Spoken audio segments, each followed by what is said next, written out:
MNREGA Mahatma Gandhi national rural employment guarantee act కు వీళ్లు తెచ్చిన ఇప్పుడు విబి గ్రామ్ యాక్ట్ కు చాలా తేడా ఉంది. నక్కకు నాగలోకానికి ఉన్నంత తేడా ఉంది. కొన్ని తేడాలు నా భాషలో వివరించడానికి ప్రయత్నిస్తాం. మొదటి తేడా, మన్రేగా అన్నది డిమాండ్ ఆధారంగా పనిచేసింది. అంటే ఏ గ్రామస్తుడైనా వాళ్ళ గ్రామ పంచాయతీకి వెళ్లి 15 రోజుల్లోగా పని కావాలి అని హక్కుగా అడగొచ్చు. 15 రోజుల్లో ఆ కుటుంబానికో లేకపోతే ఆ కూలీకో పని కల్పించాల్సిన బాధ్యత యంత్రాంగానికి ఉంది. అంటే మొట్టమొదటిగా డిమాండ్ బేస్డ్ హక్కుగా గ్యారంటీగా ఉంది మన్రేగాలో. కానీ ఇప్పుడు మోడీ గారి విబి గ్రామ్ ప్రకారము ఇది డిమాండ్ బేస్డ్ గా ఉండబోదు, ఇది నోటిఫైడ్ పద్ధతిలో పని ఇవ్వటం జరుగుతుంది. అంటే ఏ గ్రామంలో ఈ పథకం అమలు కావాలి అన్నది కేంద్ర ప్రభుత్వం నిర్ణయిస్తుంది. అంటే ఏ జిల్లాలో అయినా, ఏ రాష్ట్రంలో అయినా, ఏ గ్రామంలో అయినా అసలు ఈ పథకం ఉండాలా ఉండొద్దా అన్నది ఇక ఇప్పుడు యూనివర్సల్ కానే కాదు, ఇది ప్రతి కార్మికుని హక్కు కానే కాదు. ఇది కేవలం కేంద్ర ప్రభుత్వం ఎక్కడ నోటిఫై చేసి ఈ పని జరగాలి అని అంటే అక్కడ మాత్రమే అమలు చేస్తారట. అంటే చాక్లెట్ ఇచ్చినట్టు ఒక బిడ్డకు ఇస్తాము, ఇంకొకరికి ఇవ్వము అన్నట్టుగా వాళ్ళకు నచ్చిన వాళ్ళకి ఇస్తారు, వాళ్లకు నచ్చని వాళ్లకు ఇవ్వరు. ఒకవేళ ఇచ్చినా కూడా ఎప్పుడు కావాలంటే అప్పుడు వాళ్ళు మళ్లీ దాన్ని డీనోటిఫై చేయొచ్చు. అంటే ఏ గ్రామంలో ఏ జిల్లాకైనా ఈ పథకం ఇక వర్తింప చేయబోము అన్న విషయాన్ని కేవలం ఒక పేపర్ ముక్క, ఒక నోటిఫికేషన్ ఇచ్చి ఆ పథకాన్ని అక్కడ వర్తింప చేయకుండా చేయొచ్చు. అంటే ఇక ఇప్పుడు ఇది హక్కు కాదు. ఎవరే గాని 15 రోజుల్లో మాకు పని కల్పించాలి అన్న హక్కుని లాగేసుకుంటున్నారు. ఇక కూలీలంతా పని లేక మాకు పని కావాలి అనుకున్నప్పుడల్లా ఎవరు ఏ పని ఇస్తే ఆ పని చేసుకోవాలి, ఎవరు ఎంత కూలీ ఇస్తే ఆ కూలీ తీసుకోవాలి. మినిమం వేజ్ అంటూ ఉండదు, వారికి పని చేసుకునే హక్కు అంటూ ఇక ఉండబోదు. రెండో తేడా, సంవత్సరానికి 100 రోజులు మన్రేగాలో పని కల్పించాల్సింది. ఇది హక్కుగా ప్రతి కూలీకి హక్కుగా 100 రోజులు పాటు పని కల్పించాలి అన్నది యాక్ట్ చెప్తుంది మన్రేగాలో. కానీ ఇప్పుడు వీళ్ళు చేస్తున్న ఈ కొత్త యాక్ట్ లో 125 రోజులు ఇస్తాం మేము పని అంటున్నారు. కానీ ఇక్కడ 125 రోజులు ఇస్తాము అని వీళ్ళు చేస్తున్నది ఒక మాయ. ఎందుకంటున్నాము అంటే ఇప్పుడు మన్రేగా పథకంలో 100 రోజులు అని యాక్ట్ చెప్తున్నా కూడా గత సంవత్సరంలో ఆంధ్ర రాష్ట్రంలోనే తీసుకుంటే కేవలం 52 రోజులు మాత్రమే యావరేజ్ మీద పని కల్పించడం జరిగింది ఏ కూలీకైనా. అంటే చంద్రబాబు గారి ప్రభుత్వంలో కేవలం 100 రోజులు ఎక్కడా ఇవ్వలేదు, యావరేజ్ మీద కేవలం 52 రోజులు మాత్రమే పని కల్పించడం జరిగింది. ఇక వీళ్ళు చెప్తారు 125 రోజులు ఇస్తారట. వీళ్ళు 100 రోజులు కూడా కల్పించని వాళ్ళు, 100 రోజులు కూడా పని కల్పించని వాళ్ళు 125 రోజులు కల్పిస్తాము అని చెప్తే నమ్మటానికి ప్రజలేమన్నా వెరివాళ్ళలాగా కనిపిస్తున్నారా?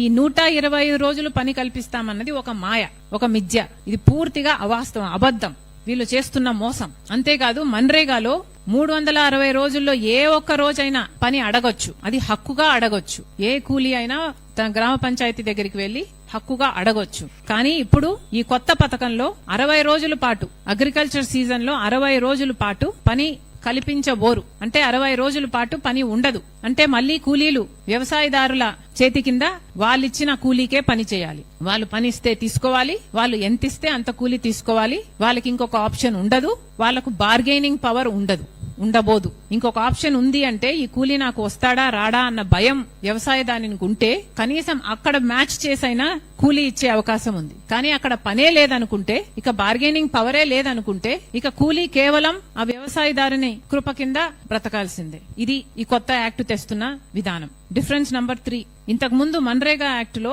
గ్రామ పంచాయత్ గ్రామ సభల ద్వారా గ్రామస్తులను సంప్రదించి ఆ గ్రామంలో ఏం పనులు చేయాలి అన్నది, ఉపాధి హామీ కింద ఏ పనులు చేయాలి అన్నది ఆ గ్రామంలోనే గ్రామ సభల ద్వారా పంచాయతీ నిర్ణయించేది. అంటే ఆ గ్రామంలో రోడ్లు కావాలా, వాళ్లకు బావులు కావాలా, లేక పుడికలు తీయాలా, లేక ఇంకేదైనా తవ్వుకోవాలా, లేకపోతే ఏదైనా చేసుకోవాలా అన్నది ఆ గ్రామానికి సంబంధించిన వాళ్ళు డిసైడ్ చేసేవాళ్ళు. అంటే ఇది కేవలం గ్రామం డెవలప్ చేసుకోవడానికి, రూరల్ డెవలప్మెంట్ కోసం, విలేజ్ డెవలప్మెంట్ కోసం ఈ పథకం ఇంతకు ముందు ఇప్పటి వరకు వర్తింపజేసేవాళ్ళు. మన్రేగా పథకం రూరల్ డెవలప్మెంట్ కోసం, రూరల్ ఎంప్లాయ్మెంట్ క్రియేట్ చేసే పథకం. కానీ ఇప్పుడు మోడీ గారి కొత్త విబి గ్రామ్ పథకం ప్రకారం అయితే ఇక గ్రామ పంచాయతీలు డిసైడ్ చేయవు. ఉపాధి హామీ పనులు డిసైడ్ చేసేది ఎవరు అంటే కేంద్రం. కేంద్రము ఏ పనులు వీళ్ళు చేయాలి అన్నది కేంద్రం చెప్తుంది.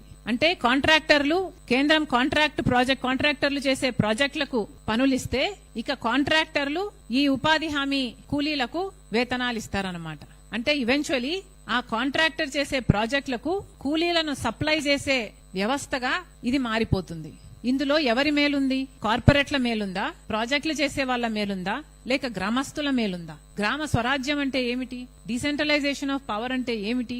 వీటికి ఏమైనా అర్థం ఉందా? వీళ్ళకేమైనా ప్రజల పట్ల ప్రేమ ఉందా?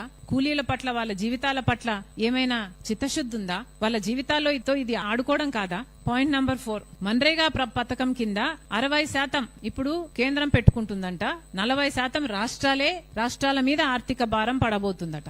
మన్రేగా పథకం కింద 100% కేంద్రమే పెట్టుకునేది, 100% ఖర్చు మొత్తం కేంద్రమే పెట్టుకునేది. ఏదైనా మిషనరీ కాస్ట్ ఉంటే కూడా 75% కేంద్రమే పెట్టుకునేది. కానీ ఇప్పుడు వీళ్ళు తెచ్చిన విబి గ్రామ్ పథకం ప్రకారం అయితే 60% ఆఫ్ ద టోటల్ కాస్ట్ కేంద్రం ఇస్తదట, 40% రాష్ట్ర ప్రభుత్వాలే భరించాలట. అంటే రాష్ట్ర ప్రభుత్వాల మీద పడుతున్న భారం ఎంతో గమనించండి. ఇక్కడ ఇది కేవలం రాష్ట్రాలను చిన్న చేస్తే, లేకపోతే రాష్ట్రాల మీద ఈ భారం వేస్తే, రాష్ట్రాలను డిస్కరేజ్ చేస్తే, అప్పుడు రాష్ట్రాలు పెట్టుకోవాల్సిన 40% రాష్ట్రాలు పెట్టుకోవు. కాబట్టి వాళ్ళు 60% పెట్టుకోవాల్సిన అవసరం ఉండదు. సో బేసిక్ గా ఈ పథకానికి ఇప్పటి వరకు సంవత్సరానికి 86,000 కోట్లు ఖర్చు చేస్తే అది మొత్తం మన్రేగాలో కేంద్ర ప్రభుత్వమే పెట్టుకునేది. కానీ ఇప్పుడు 60% మాత్రమే కేంద్ర ప్రభుత్వం పెట్టుకుంటుందట, 40% ఈ భారం రాష్ట్రాల మీద పడుతుందట. అంటే ఫర్ ఎగ్జాంపుల్ ఒక 500 రూపాయలు ఆంధ్ర రాష్ట్రం మీద మన్రేగాలో ఇది వరకు ఖర్చు పడితే, ఇప్పుడు విబి గ్రామ్ యాక్ట్ ప్రకారం ఉపాధి హామీ పథకం నడిపితే 5,000 కోట్ల ఖర్చు పడుతుంది. పెట్టుకుంటారా చంద్రబాబు గారు? పెట్టుకోగలరా ఆంధ్ర రాష్ట్రం? ఇది పెట్టుకోలేదు కాబట్టే చంద్రబాబు గారు ఇప్పటికే కేంద్రం దగ్గర ఉపాధి హామీ పథకం కోసం మాకు అదనంగా డబ్బులు ఇవ్వండి అని అడగడం మొదలు పెట్టారు. అయ్యా చంద్రబాబు గారు, విబి గ్రామ్ పథకానికి ఈ బిల్లుకు మీరు మద్దతు ఇవ్వడం ఎందుకు? మళ్ళీ 40% భారం రాష్ట్రం మీద పడింది అని మళ్ళీ డబ్బులు అడుక్కోవడం ఎందుకు? ఇది చాలా అన్యాయం.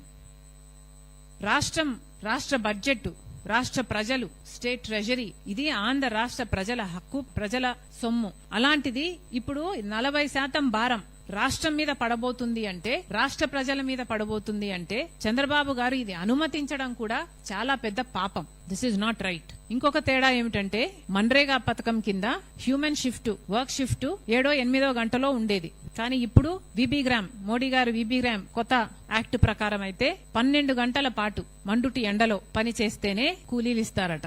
ఇంకా చాలా తేడాలున్నాయి. సోషల్ ఆడిట్ ఉండదు, కాంట్రాక్టర్లను ఎవరు ఆడిట్ చేసే వాళ్ళు ఉండరు, కనీసం గ్రామస్తులైతే ఆడిట్ చేసుకునే వీలుండదు. అలాగే మినిమం వేజ్ గ్యారంటీ ఉండదు, అసలు వేజ్ ఎంత ఇస్తున్నారు, కూలీ చేతికి ఎంత పోతుంది అన్న లెక్క ఉండదు. సో ఇవేవి ఉండకుండా, అకౌంటబిలిటీనే లేకుండా కేవలం కార్పొరేట్లకు మేలు చేసేటట్టుగా, కాంట్రాక్టర్లకు మేలు చేసేటట్టుగా ఈ పథకాన్ని తయారు చేస్తున్నారు. ఇది అన్యాయం కాదా? విబి గ్రామ్ వల్ల ఈ కొత్త చట్ట ప్రకారం చాలా నష్టాలు జరుగుతాయి. ముఖ్యంగా అన్ఎంప్లాయ్మెంట్ పెరుగుతుంది.